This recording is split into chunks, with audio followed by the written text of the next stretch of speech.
안녕하세요. 한국전통서당문화진흥회에서 진행하는 사이버 예절서당 논어 강의를 담당하게 된 한재훈입니다.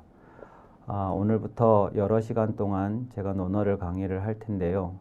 우선 이 논어라는 책을 잠깐 설명을 드리면, 논어는 아시다시피 이 공자라고 하는 동양의 가장 위대한 사상가이자 전통시대에는 성인으로 추앙되었던 분의 언행을 기록한 책입니다. 그런데 이 논어라는 책은 공자의 사상과 언행을 기록하고 있는데, 공자 자신이 기록한 책은 아닙니다. 공자가 스스로 하지 않았고 그 제자들이 공자의 언행을 기록한 것입니다. 그런데 이 공자의 즉 스승의 말씀과 행동과 사상을 제자들이 왜 기록했을까 하는 것을 좀 생각해 보실 필요가 있겠는데요. 이제 전통시대의 공자에 대한 다양한 그 추앙 사업들이, 존모하는 사업들이 진행이 됐었습니다. 이제 그러한 결과물로 남아있는 이런 그림들이 있습니다. 왼쪽에 보시는 저 그림은 선사 공자 행교사항이라고 해서 공자가 가르침을 행하는 모습을 그림으로 그려놓은 그림이고요.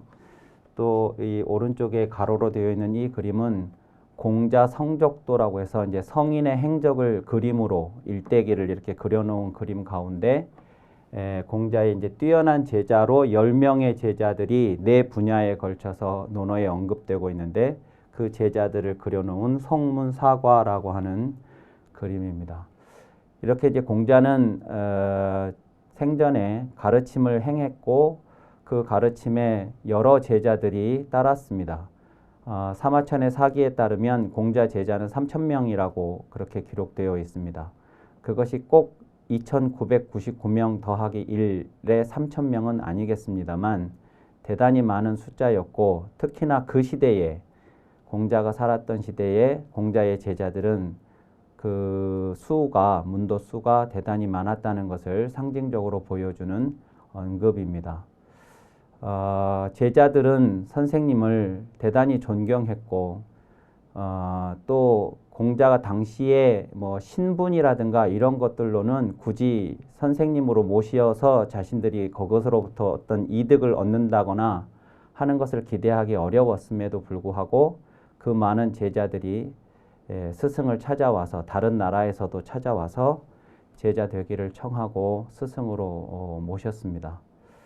그런데 이제 나중에 우리가 논어를 보다 보면 그런 표현이 나옵니다만, 공자의 제자들은 공자를 생이지지한 분이라고 생각을 했었습니다. 생이지지라는 것은 누구에게서 배워서 아는 사람이 아니라 태어나면서부터 알았던 분이라는 뜻입니다. 공자는 어떤 특별한 스승을 두고 그 스승에게서 가르침을 받은 분이 아닙니다. 공자의 어린 시절이 대단히 불우했는데, 그 불우한 어린 시절을 겪었음에도 불구하고, 그래서 어떠한 특별한 교육의 과정을 밟지 않았음에도 불구하고 공자의 제자들이 만난 스승 공자는 세상에 모르는 것이 없었던 분이고, 또 그의 선생님의 행동은 의리에 부합하는, 도리에 부합하는 그런 행동들, 그리고 세상의 다른 사람들에게서는 발견하기 어려운 이제 그런 모습들을 보여주셨기 때문에, 공자의 제자들은 우리 선생님은 배움이라는 과정을 통해서가 아니라 태어나면서부터 알았던 분이었나 보다라는 이제 그런 믿음을 갖게 했습니다. 그러나 공자는 그것을 이제 부정했죠. 자신은 태어나면서부터 알았던 사람이 아니고 누구보다도 배움에 열정을 가지고 임했던 사람이었다고 스스로 회상을 합니다. 이제 그런 내용들이 논어 곳곳에서 우리가 발견할 수 있습니다. 어쨌든 공자의 제자들은 스승 공자를 그렇게까지 생이지지한, 즉 성인이라고까지 생각하면서 존경을 했는데, 그 공자가 어느 날 세상을 뜨게 됩니다. 그러면 그 선생님에게 절대적으로 귀의했던 제자들의 허탈감이라고 하는 것은 이루 헤아릴 수가 없었을 것입니다. 그런데 제자들은 그 허탈감을 아주 슬기롭고 지혜로운 방법으로 보완했습니다. 그것이 뭐냐면 선생님이 살아 계셨을 당시에 제자들은 메모를 해 두었던 것들이 있었습니다. 그리고 그 메모를 해 두었던 것들을 선생님 사후에 취합을 해서 책으로 엮자는 생각을 해냈습니다. 그렇게 해서 엮여진 책이 논어입니다. 그런데 이제 우리가 논어가 이제 그런 과정에서 만들어진 것인데 공자 생전에 제자들이 이 메모를 해두었다고 하는 이 장면을 좀 우리가 다시 또 생각을 해볼 필요가 있는데 제자들은 왜 메모를 했을까? 왜 기록을 해두었을까? 하면 기록을 한다는 것은 잊지 않고 싶어 한다는 사람의 심리가 행동으로 나타나는 것입니다. 그러니까 같은 현상을 보고도 어떤 사람은 메모를 하고 어떤 사람은 메모를 하지 않는다면 메모를 하지 않는 사람은 그냥 그 장면을 보고 지나치는 거고 메모를 하는 사람은 그걸 잊지 않고 혹시 내가 잊어버릴 수도 있으니까 잊어버리지 않고 싶어서 하는 겁니다. 그러니까 공자의 제자들은 선생님의 말씀이 잊고 싶지 않은 가르침들이었다는 것을 보여주는 것이죠. 그리고 그것이 상당히 많은 분량이 메모가 되어 있었고 그런 것은 그만큼 공자가 제자들에게 스스로 자발적으로 잊지 않고 싶어 하는 생각을 가질 만큼 감동을 주는 스승이었다 하는 것을 보여주는 이야기일 수도 있습니다. 그렇게 해서 논어에는 총 20편 482장의 내용이 수록되어 있습니다. 약 500가지의 내용이 수록이 되어 있다고 말씀을 드릴 수 있는데 물론 이 20편은 한 시기에 기록된 것은 아닙니다. 아니고 대략 학자들에 따르면 이것은 2시기 혹은 3시기 정도로 나뉘어서 편찬되었을 것이라고 하는 것이 일반적인 견해입니다. 그래서 이제 제1편부터 제10편까지가 첫 번째 작업을 했을 때 그 당시에 기록이 된 것일 거고 11편부터 20편까지는 그 이후에 이제 추가적으로 한 시기 혹은 2시기에 걸쳐서 이제 보완된 내용일 거라고 학자들은 보고 있습니다. 그것은 이제 논어에서 표기하는 방식들이 또 거기에 이제 수록된 내용들이 이제 그런 시대상이라든가 어떤 시기에는 사용되지 않았던 단어들이 사용이 된다든가 혹은 공자에 대한 표기 방식이 달라진다든가 이제 이런 것들을 근거로 학자들이 이제 그렇게 추측을 하고 있고 공자가 태어난 나라는 노나라라는 나라인데 그 노나라 위에 바로 제나라라는 나라가 있었습니다. 그래서 이제 제나라에서도 공자에게 이제 제자가 되겠다고 찾아온 제자들도 있었고 노나라하고 제나라는 아주 긴밀하게 이제 교류를 하는 나라들이었는데 그런데 이제 그 시기에 논어가 노나라에서 편찬된 논어도 있었고 제나라에서 편찬된 논어도 있었다고 합니다. 그래서 이제 여러 버전들이 있었는데 이제 최종적으로 지금 우리에게 전해지는 것은 이렇게 20편의 482개의 이야기가 전해지고 있습니다. 그 제일 첫 번째 편이 하기편이라고 하는 편입니다. 그래서 이제 하기편부터 강의를 시작을 하겠는데요. 우선 이 편 이름을 좀 보실 필요가 있는데요. 제1편 하기 할 때 저 하기와 같이 근데 나중에 제2편 그러면 위정하는 이제 그런 편 이름들이 있습니다. 그런데 그 편들은 전부 해당 편의 맨 앞에 나오는 단어를 편 이름으로 편의상 쓰는 것뿐입니다. 저 이름에 중요한 의미가 있는 것은 아닙니다. 예컨대 지금 하기 할 때 이 학자가 맨 앞에 나온다고 해서 이 하기편이 전부 배움에 관한 이야기만 있는 것이 아니라는 겁니다. 그러니까 주제별로 이름을 설정한 것이 아니고 이제 그냥 편의상 논어의 그 전체를 한꺼번에 다 이제 옛날로서는 그것을 다 묶어 놓을 수가 없으니까 편의상 이렇게 이제 분리를 할 필요가 있었는데 분리를 할 때 제일 첫 번째 분리된 것에 제일 첫 번째 나오는 단어를 그 편의 이름으로 사용을 한 것일 뿐이라는 겁니다. 물론 이제 자왈이라고 하는 단어가 먼저 나오기는 합니다. 근데 자왈은 논어의 거의 모든 편에 나오는 표현이라 그걸 편이름으로 쓸 수는 없었고 이제 특이한 구분이 가능할 만한 단어를 편 이름으로 사용하고 있다 하는 것을 이해하시면 되겠습니다. 논어의 제일 첫 번째 이야기가 이 1편 1장 이 이야기인데 자왈 하기 시습지면 불역열호와 유붕이 자원방내면 불역낙호와 인부지이 불온이면 불역군자호와 하는 이 구절입니다. 이 제1장은 총 3개의 이야기로 구성이 되어 있습니다.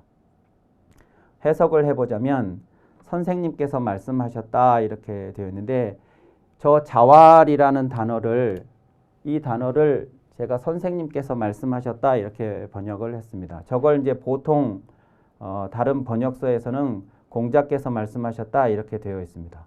그것은 틀린 말은 아닙니다. 그런데 제가 굳이 선생님께서 말씀하셨다라고 하는 것은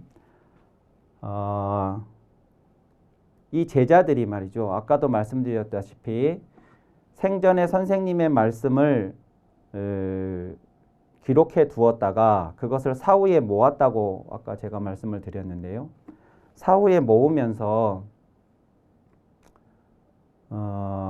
이 책을 이렇게 모아서 엮은 이 책을 선생님의 제자들이 아닌 다른 외부인들한테 이것을 소개하기 위해서 만약에 이 논어라는 책을 만들었다면 자왈 저렇게 쓰면 안 됩니다.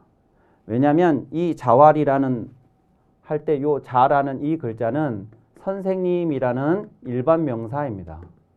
그러니까 공자를 지칭하는 고유 명사가 될 수 없는 글자입니다. 그러니까 만약에 이 책이 그냥 유통이 됐을 경우 저 선생님이 누구인지를 외부인들은 알 수가 없었겠죠.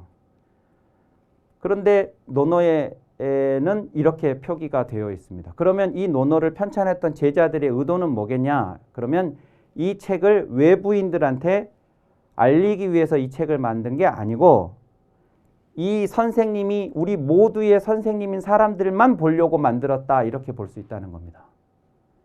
그러니까 이것은 외부인들을 목적으로 한 것이 아니고 우리들이 선생님이 이 세상에 안 계시지만 그 선생님의 말씀을 돌아가신 이후에도 계속 들을 수 있는 자료를 자기들이 갖고 싶어서 만들었다고 볼 수 있다는 겁니다. 그러니까 그 정도로 공자의 제자들은 공자에 대해서 존경했다. 바꿔 얘기하면 공자는 그렇게 제자들한테 감동과 영향을 주었던 분이다. 이렇게 말씀드릴 수 있다는 것입니다. 저게 일반 명사이기 때문에 이 선생님이 어떤 선생님인지를 알려주려면 그 앞에다가 이 자자 앞에다가 공자라든가 맹자라든가 장자라든가 이렇게 성씨를 써줘야 됩니다. 그래야 그분이 누군지를 알 수가 이게 고유 명사가 되는 거지요. 근데 논어에서는 물론 공자왈이라고 하는 표기가 등장을 하기도 합니다만 대부분은 자왈이라고 이렇게 표현이 되어 있는 것은 그 선생님을 다 아는 제자들끼리 이 책을 공유하려고 만들었던 것이고 그것은 그만큼 공자의 그 가르침을 잊지 않고 싶어 했던 사후에도 이제 그런 힘을 가지고 있었다 하는 것을 오히려 이제 증명해 주는 것이라고 말씀드릴 수가 있겠습니다. 선생님께서 말씀하셨다. 배우고 때로 익히면 또한 기쁘지 않겠는가? 벗이 먼 곳으로부터 오면 또한 즐겁지 않겠는가? 세 번째는 남이 알아주지 않는다 해도 노여워하지 않는다면 또한 군자답지 않겠는가 하는 이 세 구절로 이루어져 있습니다. 1번, 2번, 3번 이렇게. 근데 이 내용을 설명을 드리기 전에 이런 생각을 해보실 필요가 있습니다. 아까 제가 그 편 이름들이 20개가 있는데 그 편 이름들이 특별한 주제를 가지고 그 편이 이름이 붙은 것이 아니라고 제가 말씀을 드렸어요. 그것은 논어는 이제 통으로 있었던 것인데 분리가 되지 않고 근데 이제 보관상의 필요 때문에 이제 분리를 한 것이었는데 논어를 읽다 보면 이 논어라는 책이 엮어지기는 했는데 주제별로, 즉 배움이면 배움에 관한, 정치면 정치에 관한, 윤리나 도덕이면 윤리 도덕에 관한, 뭐 또 언행의 문제면 언행에 관한 이렇게 내용별로 잘 분류가 되어 있는 책이 아니고 배움이 나왔다가 정치가 나왔다가 언행이 나왔다가 또 다시 배움이 나왔다가 뭐 효도도 나왔다가 충성도 나왔다가 막 이렇게 되어 있습니다. 그러니까 대단히 어찌 생각하면 무질서해 보인다, 불규칙적이다 이렇게 느껴질 수가 있죠. 그럼에도 불구하고 제자들이 선생님에 대한 그 가르침을 대단히 소중하게 생각하면서 이 책을 엮었을 때 이제 그런 분류는 세부적으로 못했다 할지라도 제일 첫 번째 편의 제일 첫 번째 이야기, 그러니까 논어의 제일 첫 번째 이야기를 무엇으로 장식해야 할 것인가 하는 것은 고민이 아닐 수 없었을 겁니다. 예. 그러니까 우리가 365일을 살지만 365일을 우리가 매번 계획적으로 살지는 않습니다. 매일매일을. 뭐 그렇게 사는 분들도 계시겠지만 그냥 사라지는 대로 사는 날들도 많습니다. 근데 그럼에도 불구하고 새해 첫날은 우리한테 느낌이 다른 거죠. 그날은 화를 많이 내던 사람들은 화를 안 내려고 하고요. 또 술이나 담배를 많이 피우거나 많이 마시는 사람들은 술, 담배도 끊어보겠다고 다짐도 하고요. 뭐 욕설을 하던 사람들도 그날은 욕설 안 하고 지내보려고 하고요. 또 집안에서도 그날만큼은 큰 소리 안 내려고 하고요. 왜냐하면 그 하루를 내가 원하지 않는 모습으로 살면 그 1년이 그렇게 될 것 같은 그런 느낌을 우리한테 주기 때문이죠. 그 하루는 365일 중에 하루가 아니고 어쩌면 365일 전체를 규정할 것도 같은 느낌으로 우리한테는 다가오는 날이듯이 첫 번째라고 하는 게 그렇죠. 뭐 가수들이 음반을 낼 때도 제일 첫 번째 곡, 그걸 이제 타이틀곡이라고 하는데 그 타이틀곡의 성패가 그 음반에 수록된 열 몇 곡의 그 성패를 다 결정할 수도 있기 때문에 타이틀곡을 선정하는데 대단히 신중을 기하는 것처럼 말이죠. 그래서 제자들도 선생님의 이야기를 수록해 놓은 이 책을 만들면서 제일 첫 번째 이야기를 어떤 이야기로 할 것인가 하는 것을 아무 생각 없이 했다고 보기는 어렵습니다. 이제 그렇게 이 글을 읽어보면 아마 제일 첫 번째 장은 우리가 기록하고 싶어하는 우리의 선생님 공자의 가장 대표적이고 상징적인 이야기를 수록을 해야 되겠다. 500가지에 가까운 이야기들이 여기에 수록이 되지만 그 어떤 이야기보다도 우리 선생님의 삶을 가장 잘 보여줄 수 있는 그런 이야기가 맨 첫 번째 와야 한다는 데는 아마 그 공자의 제자들이 동의하지 않았을까 하는 추측을 해봅니다. 물론 이런 근거는 어디에도 없습니다만 우리들이 얼마든지 그런 추측이 가능할 거라고 생각을 합니다. 그러면 이 이야기가 무슨 이야기일까 하고 이제 그런 관점에서 다시 보면 배우고 때로 익히면 또한 기쁘지 않겠는가 이렇게 얘기를 했는데요. 쉽게 얘기하면 배우고 익히면 기쁘다 이런 뜻입니다. 왜 안 기쁘겠냐 이런 거니까요. 그런데 실제로 배우고 익힌다는 게 학하고 습입니다. 학습을 하면 기쁜가? 그러면 제가 이 질문을 많은 사람들한테 던지는데요. 그러면 두 가지로 나뉩니다. 그러니까 뭐 중고등학생은 그만두고 대학생들도 아니라고 합니다. 학습이 기쁜 일이냐? 그러면 아니라고 합니다. 근데 이제 나이가 40, 50, 60 이렇게 되신 분들한테 이 말이 맞는 말입니까? 그러면 맞다고 그럽니다. 그러면 이게 이 말이 중년, 노년들한테만 해당하는 말로 공자가 한 말씀일까? 아니면 그 학생들한테도 혹은 인간 전체에게 다 해당하는 말씀을 한 말씀일까 하는 겁니다. 이 말을 우리가 그렇게 생각해 본 적은 없거든요. 두 번째로 벗이 먼 곳으로부터 오면 또한 즐겁지 않겠는가 했는데 벗이 먼 곳으로부터 오면 즐겁습니까? 하고 질문하면 아마 대부분 사람들이 그렇다고 할 겁니다.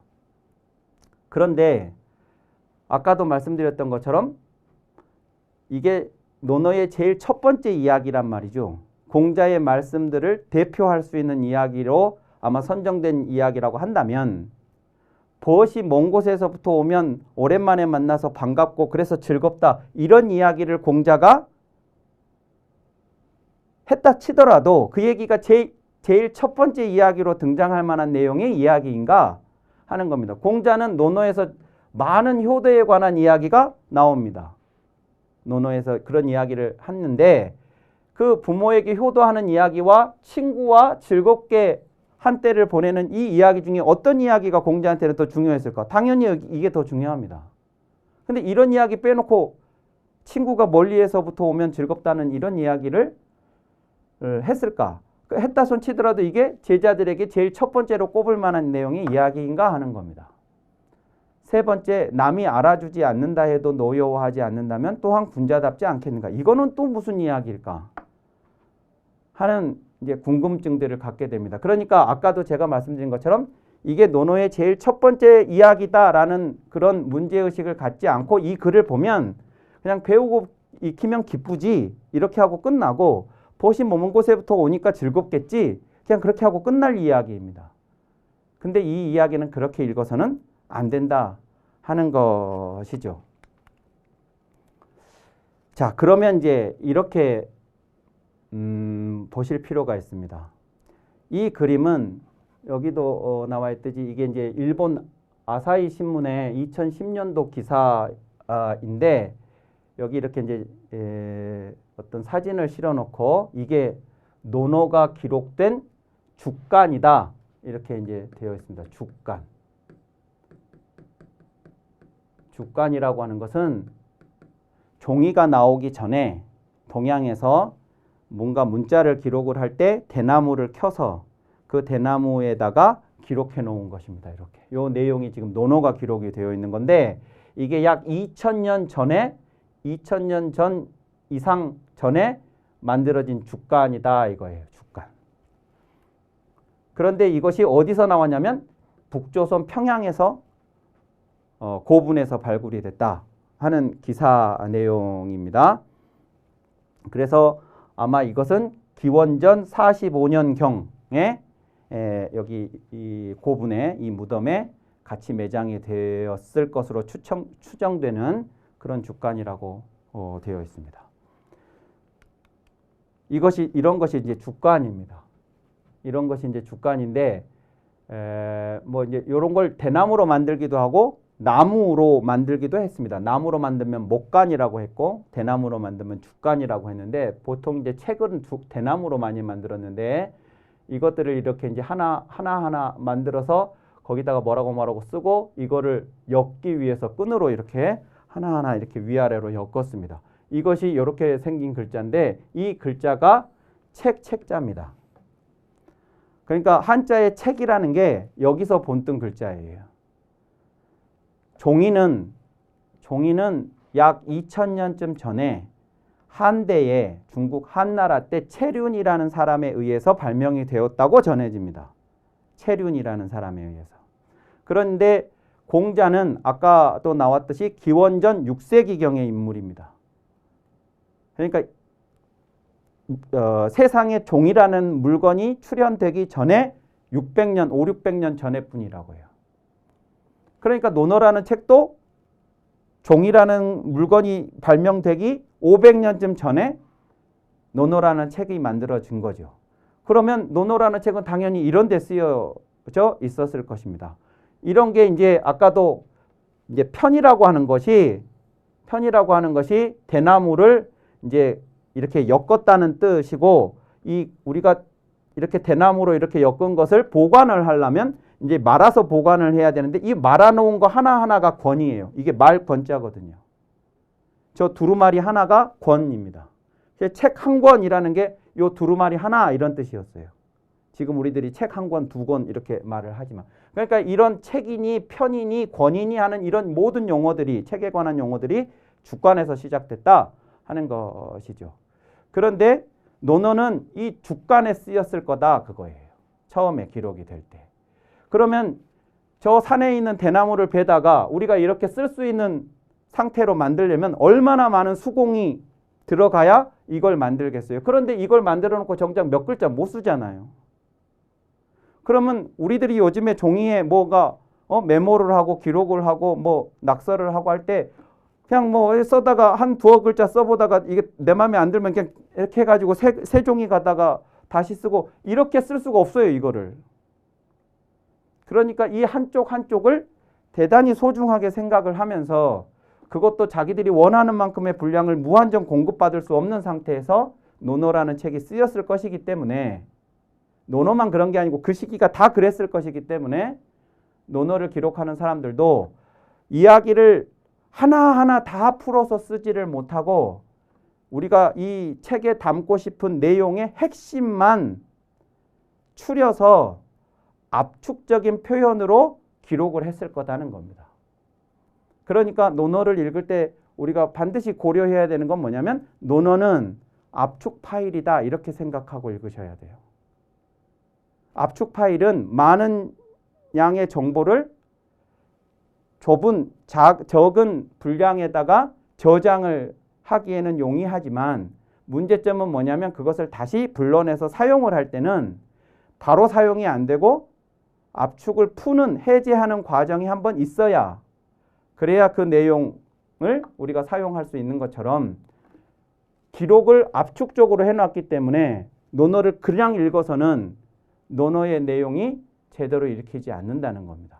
그래서 해석을 해야 할 필요가 있는 것이죠. 그 해석의 과정을 거쳐야 되는 건데 아까 우리가 앞에서 봤던 논어의 제1장 배우고 때로 익히면 또한 기쁘지 않겠는가 하는 이 내용들은 그냥 읽다 보니까 이게 도대체 왜 이런 말들이 이렇게 기록됐는가가 잘 드러나지 않는 것이었습니다. 자, 그러면 다음 시간에 이 제1장의 내용이 어떻게 해석이 가능한 것인지를 설명을 드리도록 하고 첫 번째 시간은 이것으로 마치도록 하겠습니다. 감사합니다.